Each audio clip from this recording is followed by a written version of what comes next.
49 అంటే సంతానం, 49 అంటే సంతోషం. 39 ఆంధ్రప్రదేశ్ తెలంగాణ. ఎప్పుడో నెహ్రూ కథ, ఇందిరాగాంధీ కథ, మొదటి శత్రువు రైట్. 2001లో నువ్వు పార్టీ పెట్టినావు. కాంగ్రెస్ ప్రథమ శత్రువు తెలంగాణకు అను విలన్. కమ్యూనిస్ట్ వాళ్ళు తోకల పార్టీ, కాళ్ళు మొక్కిన వాళ్ళతో కలవాను.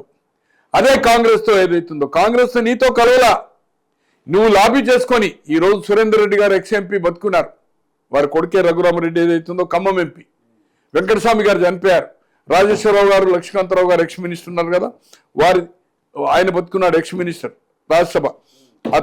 అతని అన్న ద్వారా లాబీ చేసుకొని మేము బస్సు యాత్ర చేస్తూ ఉంటాం. రాజశేఖర రెడ్డి బస్సు యాత్ర ముందు నిరసన ప్రదర్శన చేసి మీరు తెలంగాణ నిజంగానే తెలంగాణ కాంక్షిస్తే మాతో పొత్తు పెట్టుకోమని స్లోగన్ చెప్పించారండి.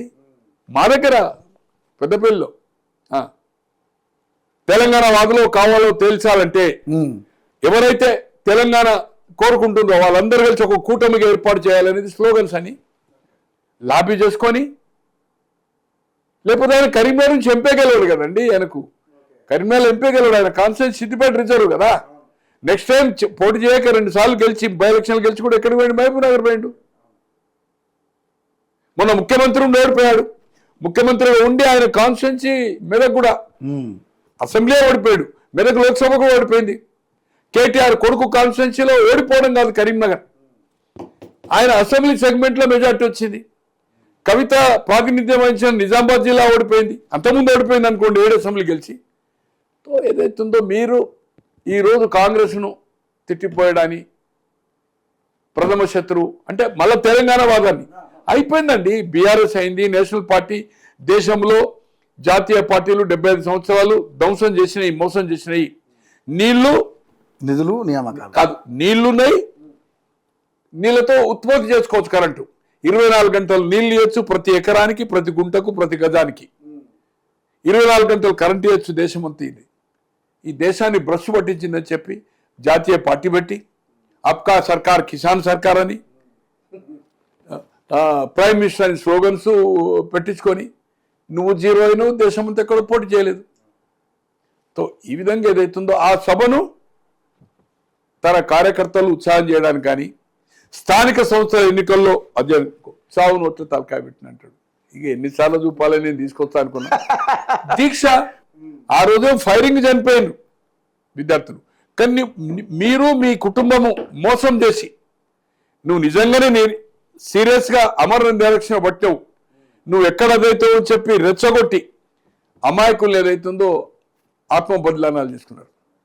ఒకవైపు నీవు 1000 రూపాయలు పెట్రోల్ క్యాన్లు పెట్టుకొని చారాన్ని అగ్గి పెట్టలేదు మీ అల్లుని దగ్గర సిద్దిపేటలో. నువ్వు అక్కడికి పోవాలి, నేను అరెస్ట్ చేసి ఖమ్మం తీసుకెళ్లారు. ఇద్దరు మోసం చేశారు.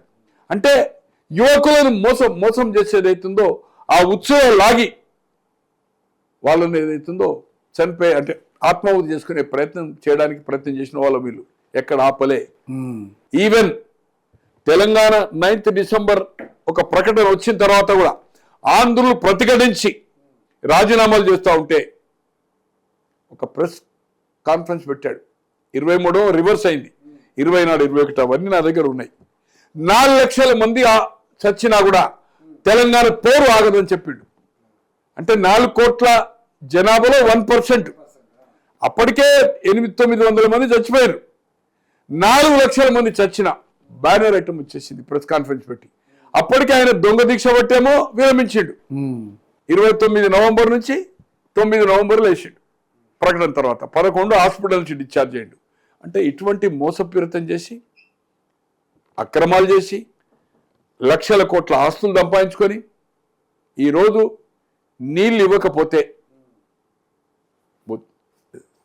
జలయజ్ఞం పెట్టిండు కదండి. ఇదే దీనిపై ఊరూరుకు నీళ్ళని పెట్టిండు కదా, మిషన్ భగీరథ పెట్టి ప్రతి గ్రామానికి నల్ల నీళ్ళు రాకపోతే నేను ఎన్నికలు పొడి చేయనాడు. 18 వరకు కాదు, ఇప్పటికీ పలు గ్రామాల్లో వాటర్ కనెక్షన్స్ లేవు, లీక్ అవుతున్నాయి. అవన్నీ వేరే సంగతి.